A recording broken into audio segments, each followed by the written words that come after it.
જો મિત્રો આ મોબાઈલ છે ને એ રાક્ષસ છે વાત સાચી, પણ એ આપણો દુશ્મન નથી. જો આપણે એ મોબાઈલનો સદુપયોગ કરીએ તો આપણું જ્ઞાનમાં વધારો પણ કરે.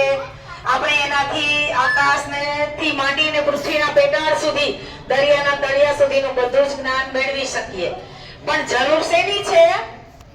કંટ્રોલ રાખવાની. મોબાઈલ નુકસાન નથી કરતો, પણ મોબાઈલમાં સતત આપણે વિડિયો ગેમ રમતા રહીએ અને આપણે રીલ્સ જોયા રાખીએ તો સૌથી પહેલી આપણી આંખ બગડે, પછી આપણું મગજ બગડે અને આપણું શરીર પણ બગડે.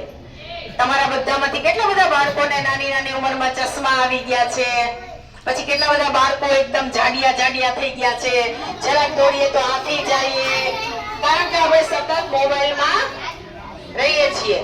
પછી મોબાઈલમાં રીલ જોયા રાખીએ ને એટલે આપણું મગજ કેવું થઈ જાય ખબર છે? આપણને કઈ યાદ ના રહે,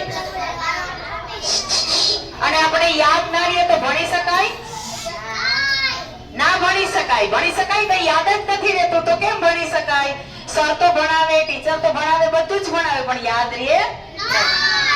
हम जब पढ़ेंगे लिखेंगे आगे बढ़ेंगे, हम जब पढ़ेंगे लिखेंगे आगे बढ़ेंगे, हमारे किस्मत के द्वार खुल जाएंगे, हम जब पढ़ेंगे, हम जब पढ़ेंगे तो डॉक्टर बन पाएंगे, हम जब पढ़ेंगे तो वैज्ञानिक बन पाएंगे, हम जब पढ़ेंगे तो माँ बाप खुश हो जाएंगे, हम जब पढ़ेंगे, हम जब पढ़ेंगे तो हुनर सीख जाएंगे, हम जब पढ़ेंगे तो आगे बढ़ जाएंगे, हम जब पढ़ेंगे लिखेंगे आगे बढ़ेंगे.